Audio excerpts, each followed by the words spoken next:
He is Matt Overton, former Pro Bowl long snapper. You're not actually a former long snapper because your hope is to still be a NFL long snapper this season. The last time we had you on, Matt, and by the way, hello, Matt Overton. Yes, good to be here. Welcome back to Sports Spectrum. Yeah. Last time we had you on, you were with the Cowboys. It was 2022 last year. And it was another one of those examples of this kind of really crazy whirlwind football journey that you've been on. And you play a very unique position as a long snapper. There are only 32 of them, as we know, in the NFL. And last year was another example of this stay ready mentality that you've adopted as almost a motto for branding, probably for your life, I would imagine. Yeah, sure. And that's the mode that you're in right now. I want to start with right now. You're not with the team, but you're staying ready. Yeah, I'm in that free agent season again. Yep. When I say again, I've been a free agent since 2018. Okay, so every year you've gone into the season not knowing where you would be the next year. Exactly. Wow. Yeah, and you can even go back to 2017 when I was with the Colts in the spring, and then I got released probably around April or May of 2017. Found myself on the street as a free agent, then got picked up from Jacksonville during training camp and played in Jacksonville in 2017. But after that year, it's been a 1-year kind of deal, and I sat out essentially the entire season of the 2019 year. I did get signed to – I was with Jacksonville all the way through OTAs and training camp, got cut right at the end of that. And that was kind of a whirlwind moment again because it didn't make sense at the time. And then I got signed for 1 week with the Chargers. And did you get in the game that one? No, week I was just kind of an emergency guy that they needed. And, oh, wow. and oddly enough, it was here in Colorado Springs. The last time I was here in Colorado Springs was with the Chargers because that week they were playing in Mexico City, which is the elevation is much higher than where we're at now. So they come here to Air Force.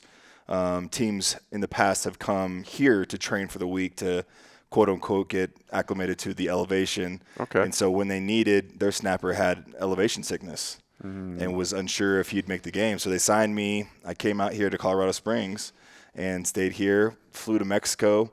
He was able to play, so I just stood on the sideline, which is still very cool. Got to experience, the Mexico City atmosphere, which is wild and crazy. Yeah. And flew home to L.A. after the game, and then I had my bag packed and got cut and went back home. And so 2019 was a crazy year, but then 2020 happened, COVID happened. It was a crazy year for everybody, but God was faithful through it, and found myself with the Titans. And that's what kind of prompted my wife and I, Bree, to move to Nashville full time. And again, like I said, ever since then, it's been 1-year deals with different teams, different destinations, and really wouldn't have it any other way. And again, as I sit right here and in the season of the unknown, it's really cool to kind of see what God has to reveal. And it may happen, it may not. And I'm excited for either way, to be honest with you. But you say you wouldn't have it any other way. And I think people listening are like, of course you would. Wouldn't you rather have a 4-year deal and a kind of guaranteed spot, and here you are back? But I'm sensing you say that because you really mean it. Like you embrace the idea. Well, hindsight's 20/20, right? So I look back and I have that mindset now. But back then it was difficult at times where I really wanted to be with that particular team for more than 1 year. Perfect example would be LA. I loved the Chargers organization. I loved my time there. My wife and I just thrived there. It was the first season with our first daughter. Yeah. And, Orange County had so much to offer. Just from going to Disneyland and all the festivities, the beach, Newport, Laguna, San Diego being very close. And just for me, I'm from California, playing close to home for the first time in a long time. It meant a lot to me. So, and then, SoFi Stadium is pretty awesome to play at too. So we were a little hurt not going back there, but then, going to Dallas was a big deal. It really was. And, I think any kid growing up wanting to be an NFL player, thinking about being a Cowboy, it would probably, be a Packer, a Cowboy, a 49er, one of those very historical teams. And I just equate it to like being a Yankee. It was very special and iconic, and we enjoyed our time in Frisco for sure. Yeah, and you got to win a playoff game last year with Dallas, which is being a longtime Cowboys fan. I didn't realize that until I got there. Those have come few and far between. The pressure was immense, and it was like the headline was like, "Can the Cowboys finally win?" I'm like, this is crazy. Like, you never think of them. They're good every year. Right. And then it had been so long since they'd won a playoff game. I had no idea. But, yeah, we got that road win against Tom Brady in his last game. So yeah, you can say Matt Overton retired Tom Brady. You could that say could be a headline, like, right? Right, yeah. No, not really. in my own world. Yeah, in your own world, right? Yeah. Well, that mentality of stay ready is something I think I want to try to go through a little bit with you, because I think there's a parallel in our faith to staying ready and not getting ready. Yeah. Maybe even in prayer, right? People say, oh, we pray when we need something, when the poop hits the fan or when something goes bad, that's when we pray. Yeah. And God kind of tells us, no, it's about praying in all circumstances, in all situations. Staying ready is kind of the same mentality from a football perspective, but even for a life perspective for you. Yeah. So share a little bit about where Stay Ready came from.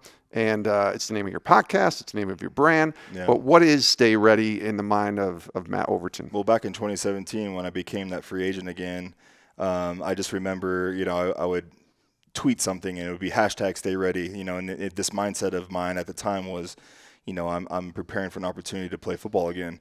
And it's grown so much since then. So it started with like a hashtag, and then it's grown into this really this mantra, this lifestyle mindset that I have, and it's really just evolved from. It started with football, and it still is very directed towards football, because I work with a lot of younger kids in high school or college, and they're trying to make it to the next level, and so I'm always trying to preach or walk the walk in a sense of the stay ready mindset and what that really means. But it's grown to more of a faith-based type, message where it's like, stay ready for those doors to open and to close, and those God divine opportunities to serve somebody, or whatever the case may be. It's just, there's so many things that you can relate to it in our faith where, you got to stay ready for those times, the storms that are going to come, and how do you prepare for those, and so, it sounds great, staying ready for the opportunity, cool. But, life isn't all about, those opportunities may never come. So how do you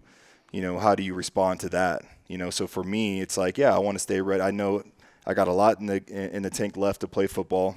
I know it's out of my control. All I can control is just my mindset, the way I train and prepare. And as long as I have that fire and passion to play, I always want to #stay ready for if that call does come. I don't want to kind of, get down on myself and think, I just, telling my career I would like to play again, and then that phone call comes and I just know, like, man, for the past few months I've just been not into it, and I know that I'm not mentally and even physically there to compete and play at that level. So, at this point, I don't know what's going to happen, but I'm optimistic, I'm hopeful, I'm excited, and if that phone call does come, then I know that I put in the work, And stay ready. Yeah. Let's talk about that work, the preparation.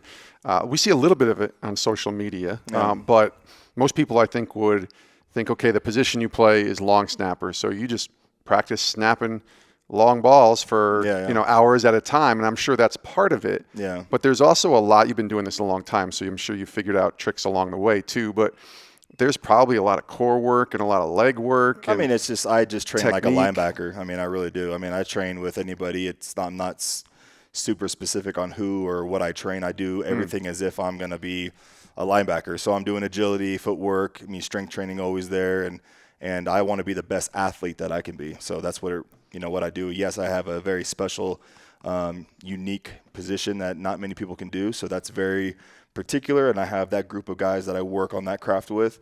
But when it comes to like actual training, it's just training is something in my blood. I feel like I'm going to be working out and being very physical and working at that kind of stuff the rest of my life. I love being active. I love getting out and just moving. And so for me, at my age, I just turned 38, but I feel like I'm 28 just because of the preparation. I feel like I've taken care of my body a lot better. My mindset's different. My priorities are different. And, my faith is rooted stronger than it was 10 years ago. So, it's just when it comes to training, I really do have the mindset like, hey, I'm just going to train. If I'm training with a group of linebackers, I'm going to do everything they do, So I don't shy away from anything. Have you ever had a linebacker moment in the NFL, even though you're a long Well, snapper? I played linebacker in college, so I have that like mentality.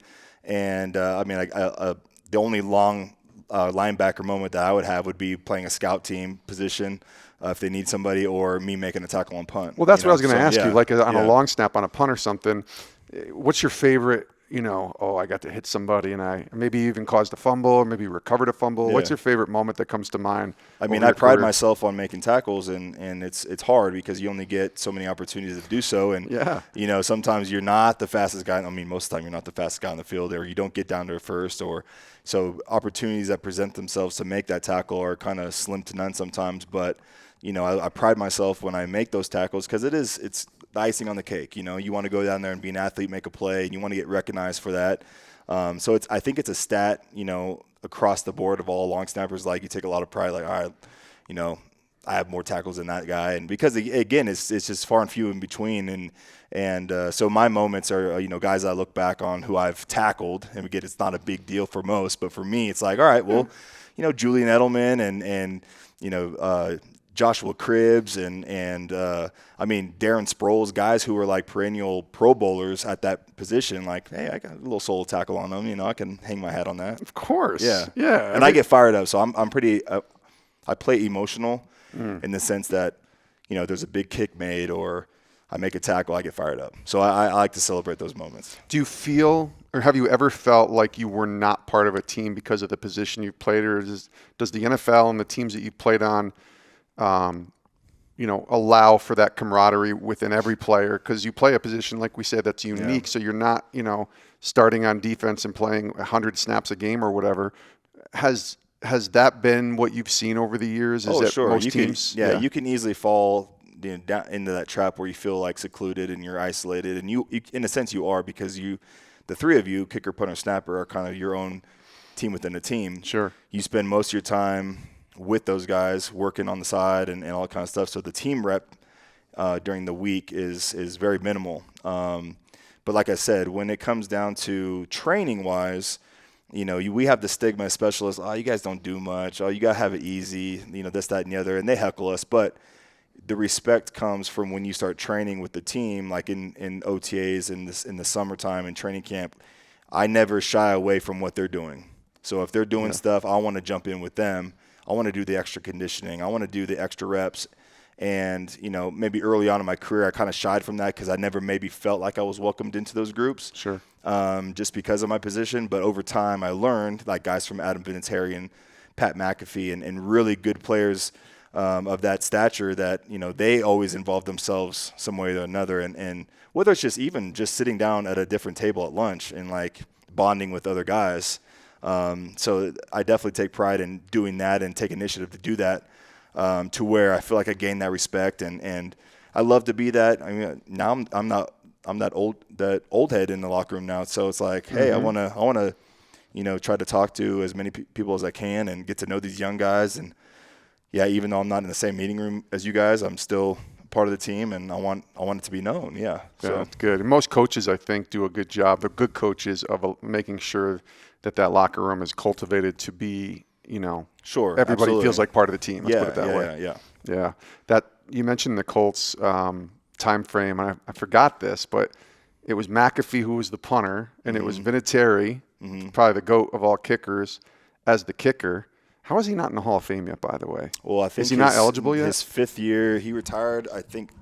So maybe officially next year? 2021 was his first year out, so he's got a few more years until he's eligible. But is kickers don't ever become first ballot Hall of Famers, but I feel like they'll make an exception for Vinatieri. I could be wrong, but well, Justin Tucker for sure will be. Sure, there's no question. But he's about still that. in the midst of it. Adam's done. He still has a handful of years left, but I think Vinatieri has the respect from his peers and whoever votes on that. That I think it's without a question that he does. I would think so. But just because the iconic moments. But what names, right? Like, so Vinatieri's. We have Morton Anderson is already in the. And Jan Stenerud, I think, is in there. So there's a handful of guys, but when it comes to, like, when you think of kickers in the Hall of Fame, and Vinatieri has got to be there. He's got to be, not only for longevity and for all the stats, but then you look at what he's done in the most crucial moments in the playoffs. And all that he did with New England. Right, exactly. Yeah. But you got Vinatieri, and then you got McAfee, who.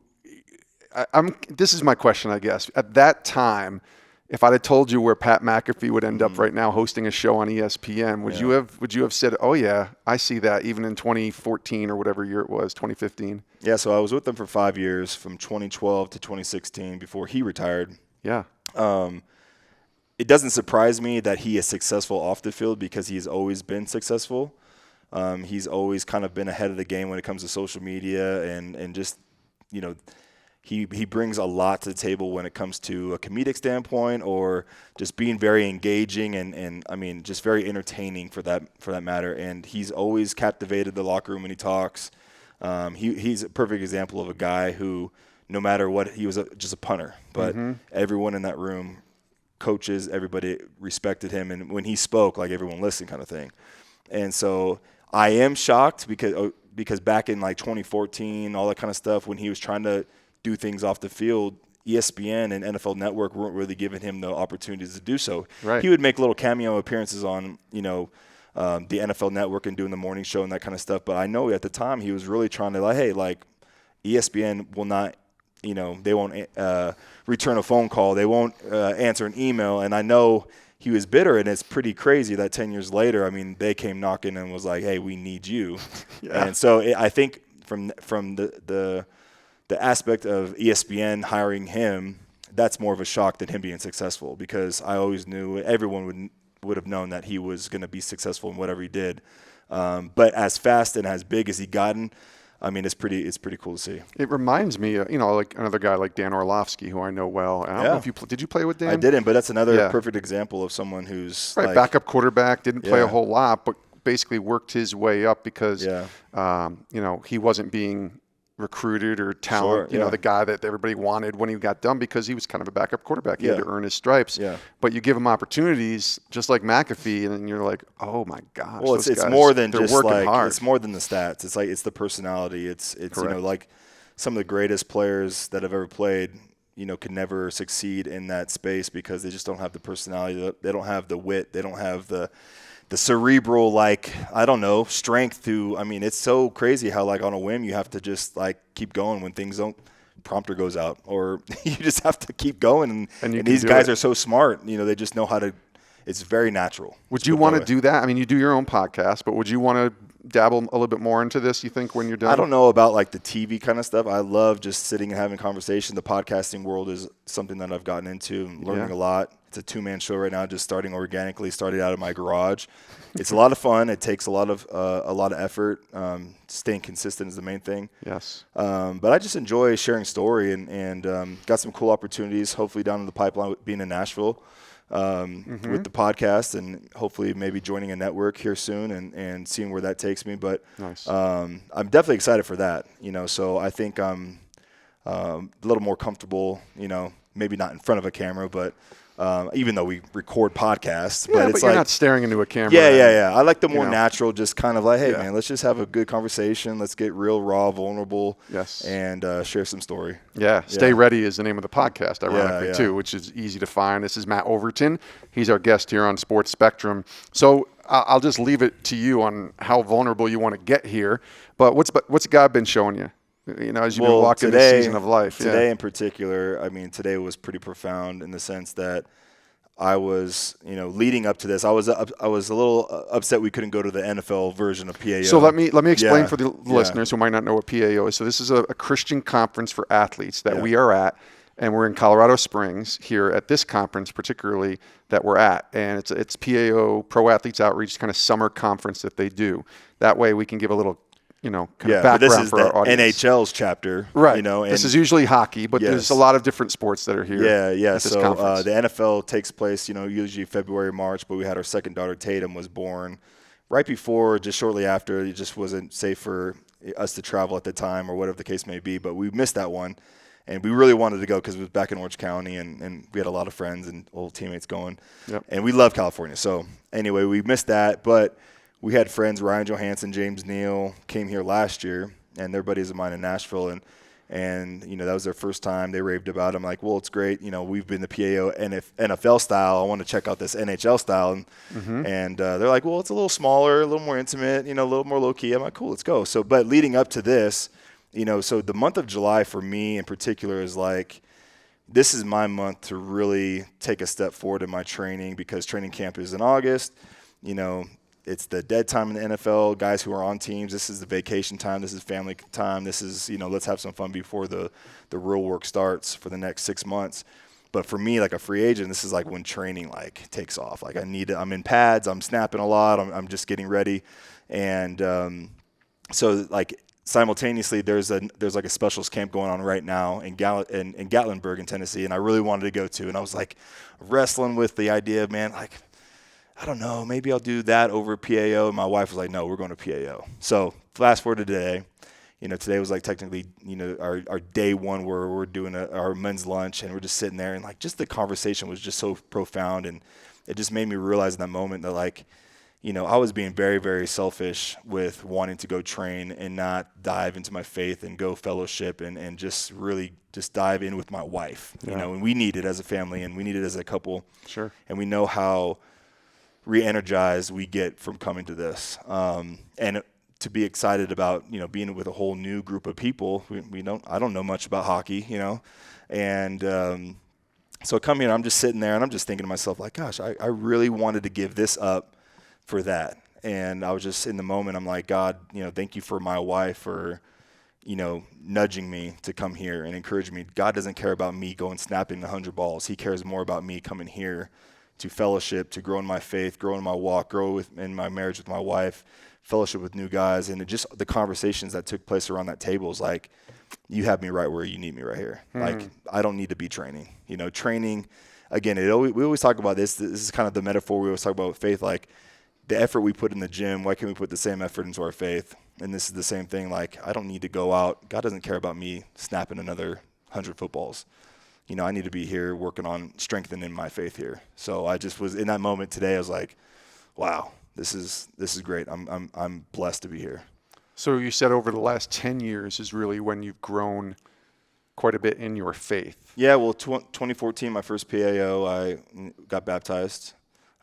Was raised Catholic, but gave my life to Christ then, with Matt Hasselbeck as my teammate at the time, and then my team chaplain, Pastor Simpson, was with us. So we were there together, and just in the moment, like, I had those two guys there encouraging me and being there, and it was a special moment. And so, yeah, for really, since college it's kind of taken off, and then in 2014 was that kind of that profound year and growth. And then since then, just ups and downs. But, ever since being married, it's been great too, like there's just seasons of growth and tremendous breakthrough and all that kind of stuff. But now being parents too, it's even crazier, so there's the ebbs and flows of that. But yeah, I'm super excited to be here with my wife again for a year in a row, because I just pray over her and all the women that are here, because it's so beneficial for them too. Yeah. I was going to ask you about that because, the NFL life, the pro football life, whatever you want to call it, can be hard and difficult on relationships because the wives carry so much of the burden, especially with kids, while the husbands are out working, training, getting ready for a season, and then having the season. You've been in this league a while, and you've seen probably many unfortunate situations, and you've probably seen some great examples. But think about some of the locker rooms that you've been in. What have been some? You mentioned some guys, right? Matt Hasselbeck, one of them. But who are some of the guys and locker rooms that you've been in that have been the most influential for you as a man, as a husband, even now as a dad, but ultimately as a man of God? Yeah, so I've been very fortunate to be in some really good locker rooms with very, very strong leaders. It goes back to Matt Hasselbeck, 2014-ish. He was with us in the Colts for about 3 years. So, he was like he's the guy that's handing out daily devotional. He's the guy handing out Bibles. We had like a text thread of just accountability partners. He's the one that, introduced me to PAO, sponsored guys on the team. Yeah. Kobe Fleener is here with his wife, Paige, and he's a former teammate of mine in Indy, and it was because of him that Kobe got involved too. So, it's really cool to see guys like Matt Hasselbeck, who's had a massive influence on every team that he's been with and continues to do so. He's still very much part of PAO and everything that it does. But guys like him, I'll go back as recent as Dak Prescott is another strong warrior, man, in that regard. He leads the locker room very, very well. And there's a lot of guys that are like not even guys you'd probably even know were on a team. I think of guys like Andy Studebaker, who I played with in Indy. Just strong believers.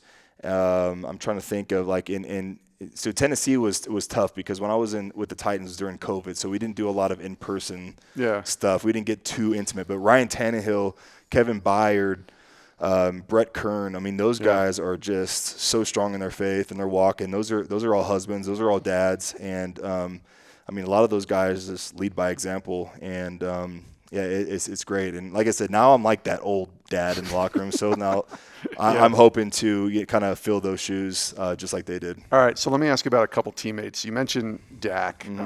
You also play with the Titans, so that means you play with Derrick Henry. Let's talk about Derrick for a minute. That's my wife's favorite player. Okay. That's why I feel like I'm obligated to ask this question as somebody who was around him. He's massive, isn't he? Like just gigantic He's for what overwhelmingly very, very big for the position he plays. Yeah. But he's incredibly talented. And Yeah. I don't know if he's a Hall of Famer yet, but he's close. He's borderline, I think. But, 1 or 2 more years, and I think he's in the Hall. I think I just saw something recently. He's very, very close to doing something very historical stat-wise. Maybe it's like consecutive 100-yard rushing games or something like that. He's very, very close to the Emmitt Smiths and the Barry Sanders in that regard. So he's one of the one of the more modern all-time great running backs. We'll say. Like Danian Tomlinson. I mean, he falls into that category. What makes him so? I mean, just being around him at the time you were around him. I mean, what was that year like to see somebody at really their peak of their power? Is it so big and so massive and so fast and just dominating, games? The one story that I can share, again, I wasn't around him very too much. COVID was crazy again. Everyone was secluded, and there was, we couldn't mix and mingle in a locker room normally like we do now. I would say this. It was the last game of the season against Houston on the road. He had just rushed for over 2,000 yards. Again, I think it was like the first half. He had like maybe 50 yards rushing. Again, this was against Houston, not a very good team. We should have just blown them out, but it's one of those games where it was very close the whole time. This was for us to win the AFC South, so we'd get a guaranteed home playoff game. He needed like 160 or 170 yards to break 2,000. Well, he got it, but, he fumbled in that game. And I'll never forget it. Obviously we're so hyped. It was a game-winning field goal to win the game. Yeah. And we're hyping the locker room. And it's almost like we don't have champagne, but it's like we're popping champagne in the locker room. Everyone's celebrating. Derek comes in after he gets interviewed, and the place goes wild. Vrabel gives an epic speech, gives him a game ball, and the dude looked like he was not excited at all about winning, about going to the playoffs, about winning the AFC South, about surpassing 2,000 yards rushing, which not a lot of people have done. Yeah. He was so mad. He apologized to the team about fumbling the football. He's like, "I'm sorry for dropping the ball, putting us in that predicament." Wow. Down late in the game. So the humility that he had in that moment, it was like, I've seen the work he's done. He's a workhorse. He trains incredibly hard. He's very quiet, very humble. But in that moment of humility, it's like, dude, you just had 2,000 yards rushing, man. Come on, man. Let's celebrate something. But he was so upset at that one play, that one fumble that cost his team, whatever. And, just in that moment, it's like, man, this dude gets it. Wow. So that's when I think of Derrick Henry, I think of that moment. The dude was, so upset, and, you could just – he looking at the ground when he was talking to the team kind of thing. And so when I think of Derrick Henry, your wife's favorite player, he's special. Yeah, he's special. That's good to hear. I think my wife will like to hear that. And I think any person who loves sports, when they see, a really talented, one of the best players in the league, they love to hear, I think, when they aren't satisfied. And that's like, what drives a person? It's like, no, this guy feels like he let his team down because of the one mistake, although I'm sure there were plenty of others. Oh, yeah. That says so much about him as a player and even him as a person in many ways, too. So love that story. All right, I want to get to your avid sports collecting world that Matt Overton's now. I follow you on social media, and I'm seeing you post about these baseball cards that you're getting, and you're on the cloud nine. I'm like, look at this card, and I wish I was into cards now. If you knew me, Matt, when I was 12, 13, 14. Even into my early 20s, I loved collecting cards. Yeah. I had the Beckett Baseball Card Monthly magazine. I was at card shows once a month. Yeah. I remember my big find was I bought a Walter Payton rookie in mint condition in 1987 or 88 for $5. Yeah. Somebody didn't realize it was a Walter Payton rookie. Yeah. The thing was worth a couple $100. I ended up selling it a couple years later to help me get a car for college. Like, it was awesome. But then I just kind of stopped collecting cards. Well, the hobby fizzled. So it did, but I also got older and had a job and got married and had a kid and collected. I saved some of my cards from my teens and 20s, which I still have, but it's come back, and it feels like COVID had a big reason for that. But you're into this thing. Oh, I'm neck deep into it. Yeah. So tell us about this. Yeah. So shortly after COVID, a lot of things shifted in our world, and you can look at what people got into during COVID with being at home. Like, you couldn't go buy a boat because everyone bought a boat to go in the lake because their kids are home all summer and who knows when they're going back to school. So like there's certain parts of in the economy was thriving in certain areas as other places were falling apart. But the sports card world just boomed, and it was like that collecting side just came out again. People in their 30s, 40s, 50s are coming back into the hobby where back in the 80s and 90s it was fun. I remember being a kid.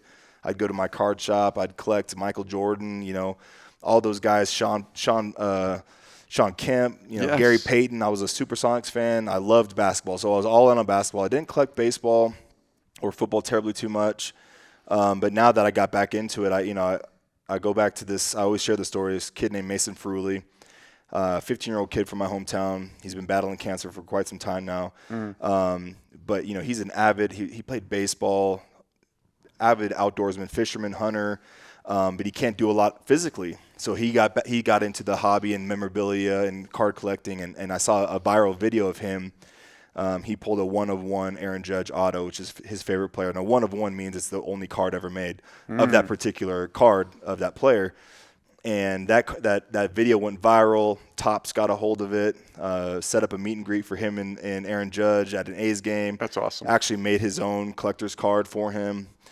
So I saw that video, reached out to his dad. I'm like, hey, how do I get back into cards? How much what does it cost? He's like, well, it's pretty expensive nowadays. So I look into it, and this is when I'm in LA with the Chargers, and I go to a local card shop, and I'm like, how much is that box? Like $800. I'm like, $800 for that box of cards? Like, crazy. I remember like $20 would get you a bunch back in the day. Yeah, that's what I remember. And so anyway, the card game has changed with like autographs and serial numbered cards, and memorabilia cut into the cards, so it's been the craze over the past few years, and so I got into it quite a bit on the collecting side. I've done online breaking, which means I sell cards and break cards online. So what do you mean by break cards? Yeah, so since the hobby is so expensive, there's been very creative ways to make it more affordable for people to go online, and hopefully they can buy into a break, meaning there's 32 NFL teams. We're going to randomize all 32 teams. You don't know what team you're going to get. It's all by luck and chance. It's kind of like gambling. You don't know what you're going to get. But it makes it more affordable for somebody to get into a break. So, for instance, if we'll make it simple math, it's $100 to buy into this break. Depending on the year, depending on who the big quarterback is coming to the NFL draft, we'll use last year as a big example. Or 2 years ago, we'll use the 49ers were huge. Trey Lance was a first-round draft pick. You could Justin Fields, Trevor Lawrence, so all those teams were like the chase teams to go after because everybody wants the Trevor Lawrence, the Justin Fields, the Trey Lance. And so those teams, people can buy into it and have a chance at getting those teams. So if you hit the 49ers, they break open a bunch of product, and every 49er card that comes out of that break, you get. Oh, wow. Okay. So it's a cool way to distribute cards and for people to get into these breaks. So I've gone on and I've ripped boxes and packs and have done that on my end. So, but I get involved with breaks. That's how I get a lot of my cards. So the card world has changed in so many ways from what we remember as kids. And now Fanatics has taken over and buying Panini and Topps and acquiring all these things, the rights to autographs. And what's crazy too is we have the Holiday family here, right? So I collect. Oddly enough, I've gotten wildly obsessed with baseball cards. I love it. Yeah, I saw online you had like a big Juan Rodriguez card. I mean, Julio Rodriguez. All these big rookies, Wander Franco, Juan Soto, all these guys.